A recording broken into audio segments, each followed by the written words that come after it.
Good afternoon. I'm so fortunate today to have with me former Mayor Dennis Elwell, who I say this is his baby. This is his library, because at a certain point in time, he became the mayor and said no longer are we interested in trying to enlarge the old building for reasons I'm sure he will explain, but you will be getting a new library. I have to admit, I didn't believe him. I didn't know if it could happen, but it did. And Mayor, you played such a large role in the history of this library. And we know you wanted the new building. How did you do it? How did you go about getting everybody to agree to a new library? Well, when I was won the primary, and it was obvious that I should be elected mayor, I approached the council. The argument I made at the time was that most of the council people that were there at the time could remember members of the library board coming in, begging the mayor and council to help, to do something, because they were just wasting money trying to design something that would fit into the characteristics of the old building. And there were many, many problems. You had a firehouse there, you had a Little League field behind it. So we sat down and we talked about a new library. There had been some thoughts by the former mayor that on this site we would build a new firehouse and community room. There was some councilmen that thought that that would be a good idea too. But at the same time, the library still would have been stuck with 8 parking places, and certainly was not handicap accessible. And probably in the design of the building, it would have cost more money to make it handicap accessible than it would cost to build the building. So we asked for permission to hire an architect to come in and look at this site here and come up with something. And once the council saw the rough sketch of what we would do and what it would look like, they all voted along with it. They saw the wisdom of it. I'm so thankful for that. It wasn't an easy job, though, because it took 20 years from the first day that the library said they needed room, and then really got into it in the years that you were there. And it was 20 years to almost the day that we came here. Yes. Well, you know, if you look back at that time, there were some people that thought that you didn't need a library. Computers were coming in, people were actively reading books on computers, and there was stories going around it. You would never go to a library again because you could sit at home and go on a screen and do whatever a library could do. I met one lady in the campaign, and I asked her her opinion of a new library. And this lady did not have a lot of money, so she could have been typically someone who said, don't spend money. And her remark to me was, Dennis, good towns have good libraries. And that sort of convinced me, because I always thought this was a wonderful town and a great town. And we should have something, and it shouldn't be shared with anyone else. It should be the libraries and the libraries. That's a wonderful thought. But you had some problems occur during that time. 9/11 hit us, and all of the financial difficulties that we experienced. I was almost every day waiting for that phone to ring and have you call me and say, you know, Kathy, we had to cut back a little bit. We have to hold back. But you never did. You had the foresight and the vision to keep going. Well, we ran a very conservative government. And also I inherited a town that was not deep in debt. And we tried to keep it that way. But there certainly was money available. And the second thing that was very, very important was when the bids came in, and they ranged from the area of about $3 or $4 million up to $8 or $9 million for the same building. Fortunately, the contractor had a great bonding company, so we elected to take the lowest bidder, lowest responsible bidder, based on his bond. Oh, I see. So that was a miracle that you did it, and thus we have the 9/11 memorial located on our property. That was a decision, I guess, that the mayor and council made at the time, Yes. and it's beautiful. And we appreciate having it here. What made you do that? Well, you know, on September 11th, I think the whole country began to realize that we were vulnerable. And we had, I believe it was 6 people from Secaucus, and one may have just shortly moved away but had ties Right. to Secaucus.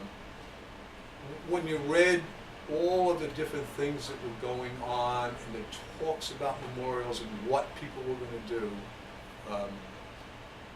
I had the administrator get in touch with John Capazzi, who actually designed this building, and asked that something be designed, something solemn, because it was a very solemn day. Yes. And he designed what's out there. You know, my only request was that I thought it would be proper to be in black marble. I picked black marble because the Vietnam Memorial was black marble, and that seemed to be and it's very striking to people. I might add, I believe we were the first. I know we were the first community in Hudson County, but may have actually been the first community in the state to erect a memorial. I think you're right. And in the ensuing 10 years that I was mayor, or 9.75 years, I can't tell you how many times I've passed that just 2 days ago and saw people sitting there looking. Yes. So it is used. Oh, it's definitely used.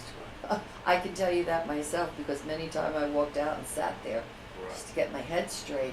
Right. But it is a beautiful memorial. It was very tastefully done Right. and still allowed the library to, you know, if someone doesn't want to go, they come right in. If they want to sit Right. for a minute, it was very beautifully done.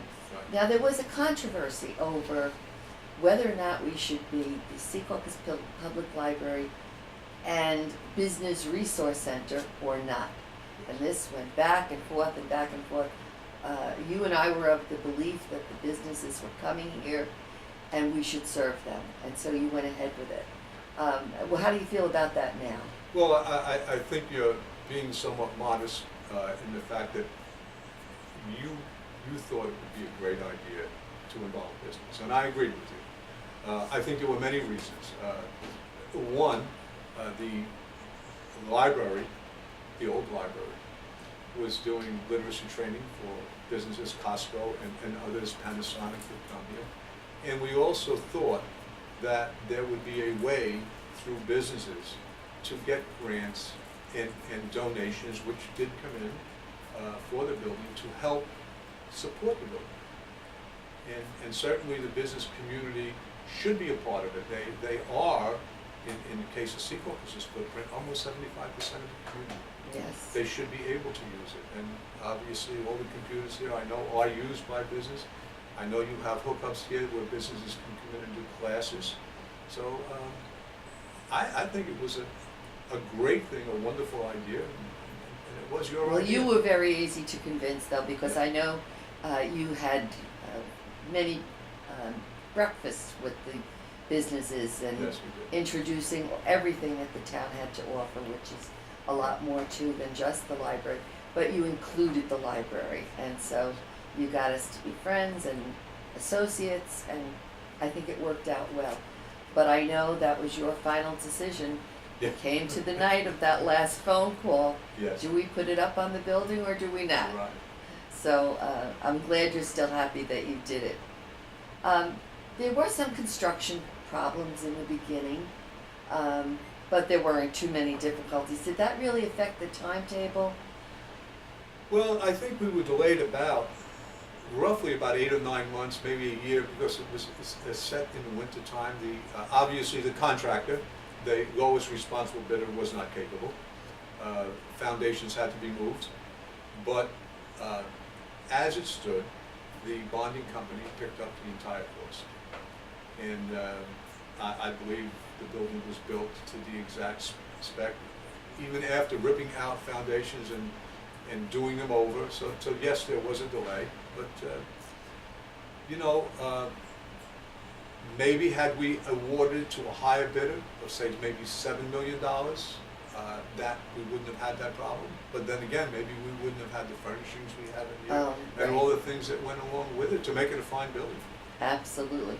What's your favorite part of this building? What's your you know, where your heart pumps? I know I had you moving furniture for me one Friday night. The two of us, you came in and saw my face, was not happy, and you just saw, and I said, I don't like the layout of the furniture, and off came your jacket, and the two of us were moving furniture. But what is there that you say, I particularly like this part of the library? I think it's a children's library. Oh, okay. There are many, many children in this community, and in any community, that do not have the resources to learn to use computers, to come in and even possibly play games on it, okay? The children programs, the program that the library runs for children, the Story times. Story time, all right, would actually introduce children from story time right to the computers. So I thought it, and I think a library is about education. And the Story Tower and the children's section, I think, That's your favorite. that's my favorite. That was mine too. It was the cutting, when they cut the computers to the size of the 3 and 4-year-olds, they cut the table that the computers were on, Right. lowered it down. That draws comment from everybody Right. who comes in. And of course, because of the 9/11, we were more aware of safety Right. and precautions, and the children are on one side safely tucked away and the adults on the other. But that's where my heart goes as well. So I'm glad to hear you say that. What do you think that the projection is going to be for this library in the future? Some people say the same thing now they said before. Oh, libraries will be extinct. No, and I believe there's steel in the roof for an expansion, if necessary. I know we requested that when it was built. There's also the building next door here that the town owns. And, you know, I mean, communities grow. The town of Secaucus, from the town that I grew up in, is completely different. And in the future, it will be change even more. What we have to remember is a library is a place of education for adults and for children. And I'll go back to the statement that lady made to me. Good communities have good libraries. So I don't think we should be afraid of expanding when necessary, or possibly, and you and I have talked about this, maybe another site Branch. with a satellite library. Mhm. It's a very important thing. It's an educational thing for an entire community.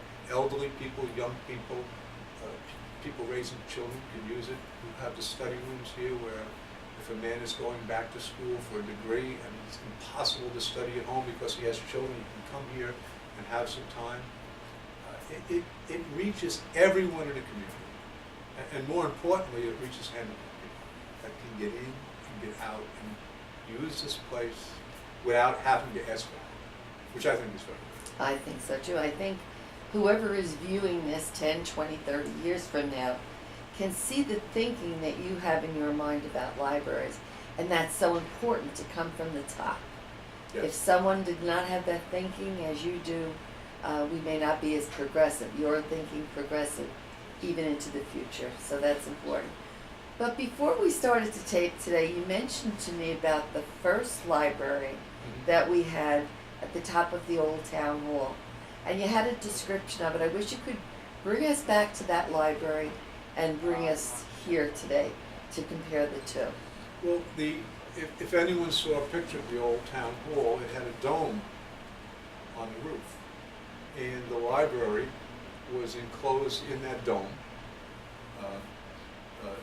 Just off of the council chambers, there was a spiral staircase going up into it.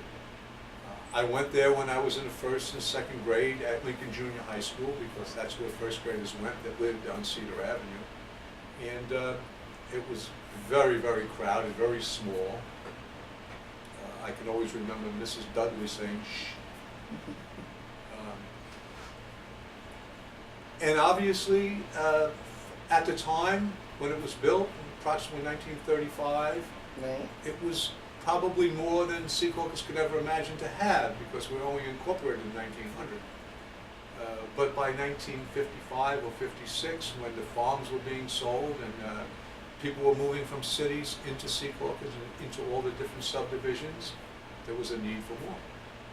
And of course, another library was built.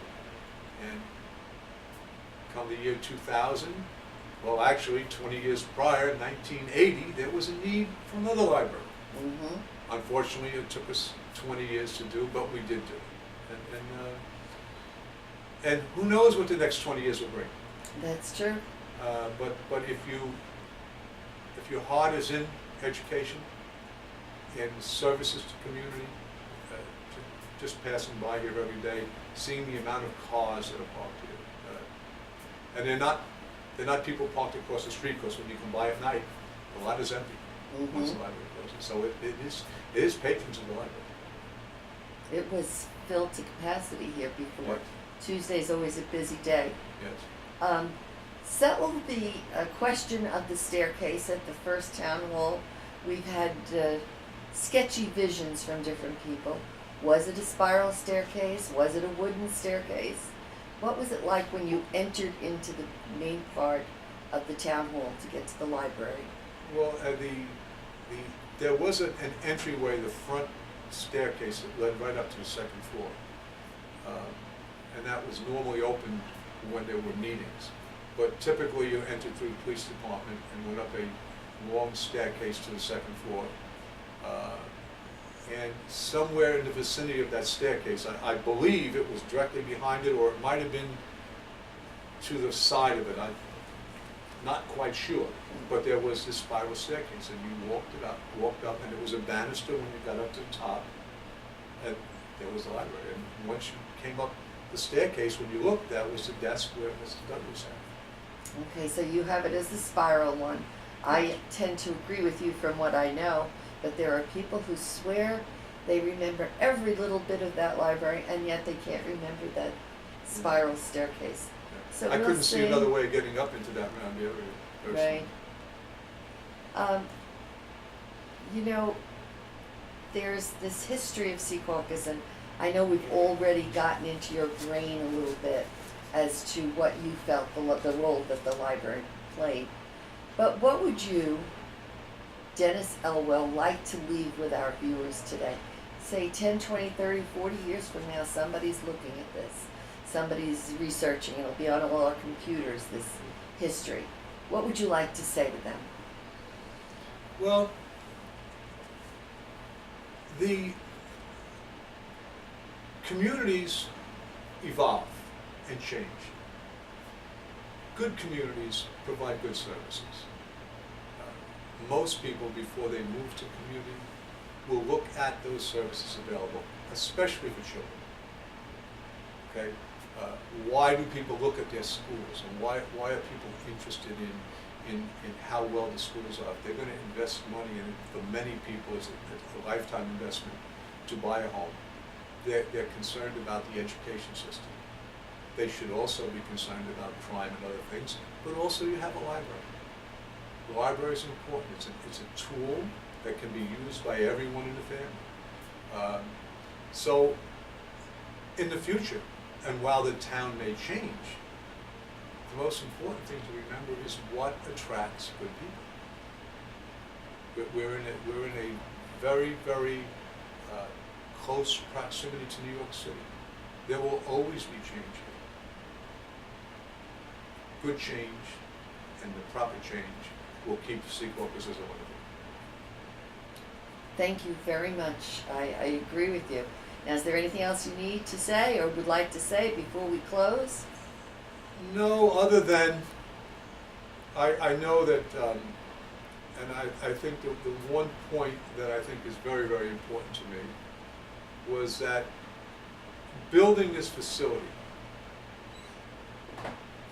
I can remember the programs that went on at the old library.